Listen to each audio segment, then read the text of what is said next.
Now we would like to start with your closing statements. 2 minutes, not to exceed 2 minutes, and we will start with Janice DuMouchelle. I'm sure you've heard the joke, you can tell a politician is lying when their lips are moving.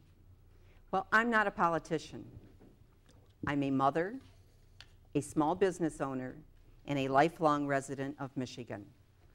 I love this state.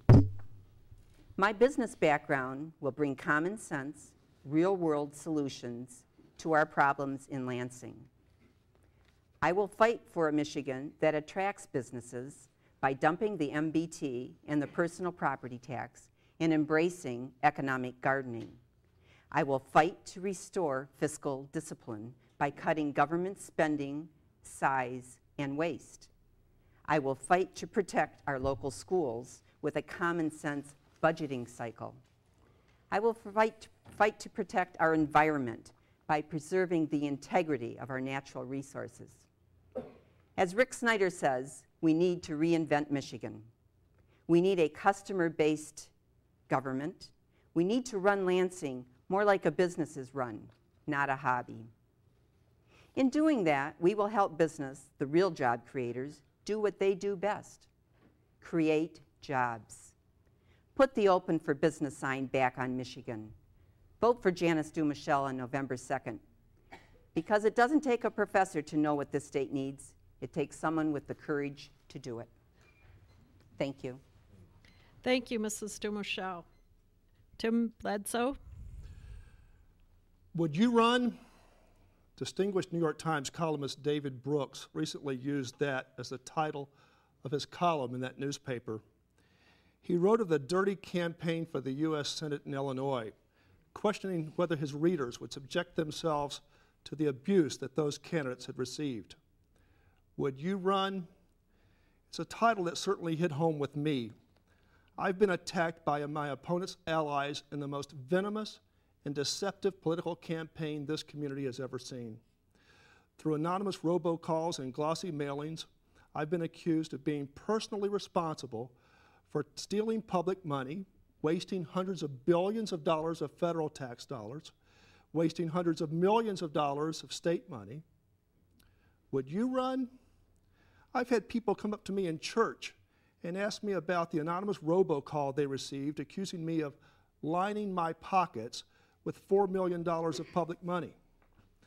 I've had local officials with whom I've worked closely and for whom I've taken some tough votes in Lansing abandon me in the passion of partisan warfare. Would you run? Today we have lost a sense of personal honor and integrity in the political arena.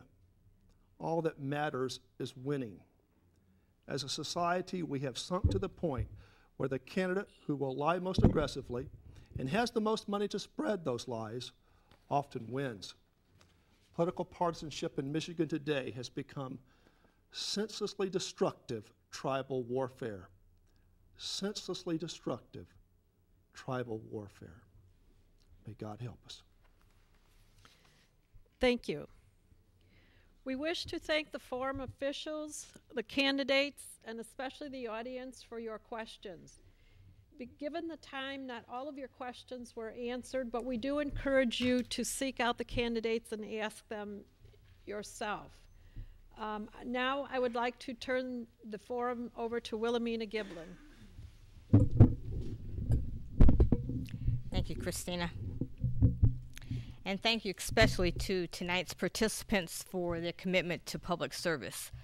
This forum will be broadcast by Grosse Pointe Cable TV on Channel 22 during the week of October 25th from 8:30 p.m. to 10 p.m. We urge you to tell your friends and neighbors about these dates.